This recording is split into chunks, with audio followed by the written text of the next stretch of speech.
OPAC avoidance: why patrons decide to forego usage of the online catalog. A research proposal prepared by Martin Mayenza for Wayne State University INF 7996 Research for the Information Profession, fall of 2018. When patrons come into the public library, they often seek items by a given author or on a given subject. They may not always know if the items are checked in or where they might be shelved within the collection. Rather than trying to gather this information by themselves, they will directly inquire at a staff desk. This same information, though, can quickly be gathered by consulting the OPAC, the Online Public Access Catalog, systems that are conveniently located throughout the library. The question is, why do some patrons actively choose to forego usage of the OPAC? There are a number of practical reasons why a study such as this should be investigated. The library typically will have invested a lot of money in the creation of a catalog system for public usage. Similarly, too, the library will have set up numerous catalog terminals available throughout the library. These two represent an investment of dollars in both software and hardware. An OPAC allows patrons to locate what they are looking for without having to wait in line at the reference desk. This is a time savings on the account of the patrons and therefore leads to more satisfying transactions at the library. The OPAC also allows patrons to locate items without others being aware of what they're referencing or checking out. This goes to support patron privacy. Finally, when patrons use an OPAC, it allows the librarians to focus on other duties. This turns into a maximizing of labor performance for the staff of the library. To see where this study fits, we need to look at related literature that deals with catalogs in public libraries. In the early libraries, books were kept in secure locations and out of reach from the patrons, only to be retrieved by the librarian upon request. This started a precedent of patrons querying librarians when requesting materials. Catalogs, if they existed, were maintained by the individual librarians in formats which suited the manner of their institutions and their collections. As such, these earliest catalogs were not designed for general population usage. In the 1870s, Melville Dewey steered cataloging to an organized and consistent format. This created the foundations for many card catalog systems. Eventually, these catalogs became available and accessible to patrons, giving the patrons the option to navigate the library's offerings for themselves, if they chose to do so. With the advent of computers, naturally, online catalogs soon followed.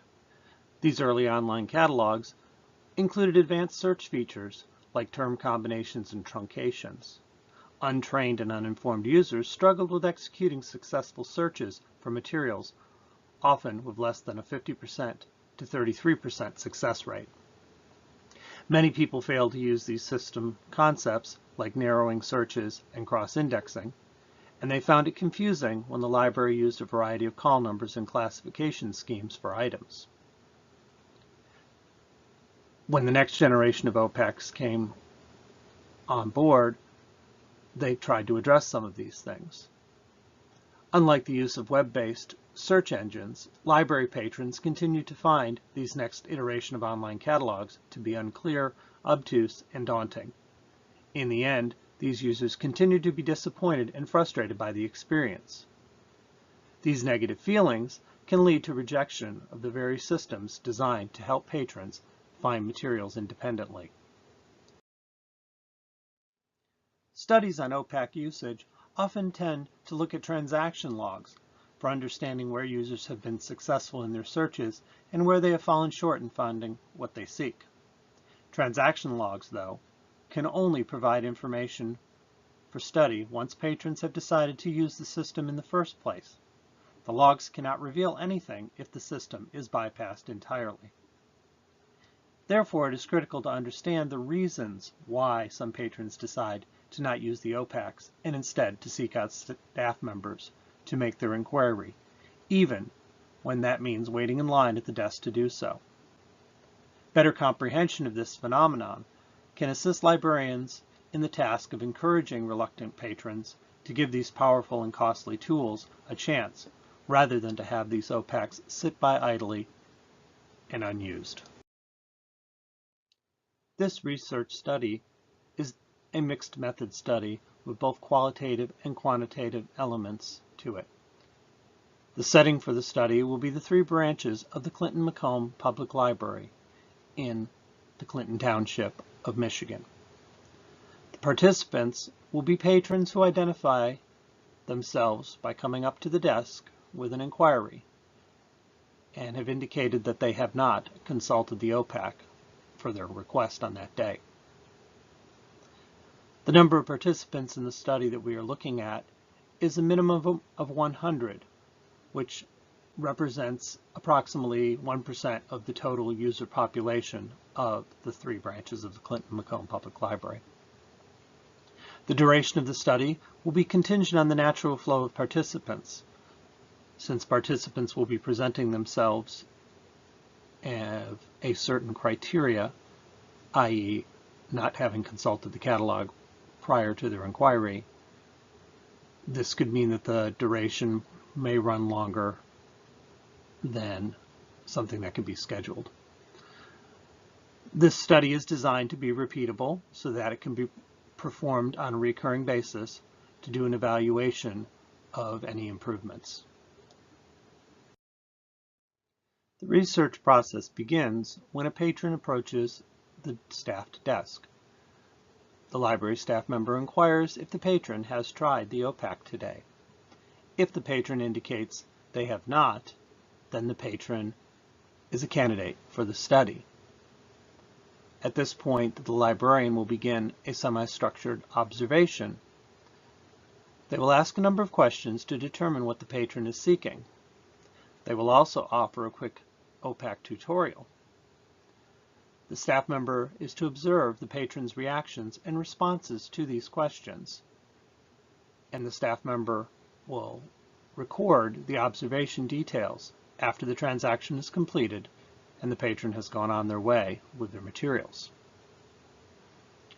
Before the patron leaves, the staff member will ask the patron to fill out a short written survey. The survey will consist of demographic questions along with questions in regards to computer usage. This is an anonymous survey,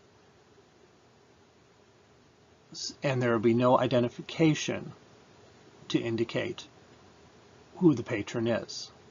They will not be required to enter their name or their library card number. The survey will then be deposited in a box located in the library so that the patron can turn it in after they've had time to fill out the form. Once the research period has been completed, there will be analysis of the data. The observation records that were recorded by the staff members and the surveys that were filled out by the patrons will be gathered and tabulated. Summary report will be generated with graphs and charts to be presented to the library director, the department heads, and if needed, the board members of the library. Action plans will be made to address any issues that are discovered through the study and to find ways to encourage future OPAC usage by patrons. Upon its conclusion, the study should reveal quantifiable and qualitative details that can assist in explaining the patron's decision process for not using the library's OPAC catalog systems. Based upon the findings, the library can put into place some action plans to counter this behavior and to encourage increased system usage by all patrons. The long-term goal is to increase the patron usage of the OPAC, which in turn can free up the library staff resources from answering so many of these "do you have" and "where would I find" type of questions. The time saved by staff can then translate into improved productivity on other critical librarian tasks. This slide is the first of the references to articles cited in the literature review.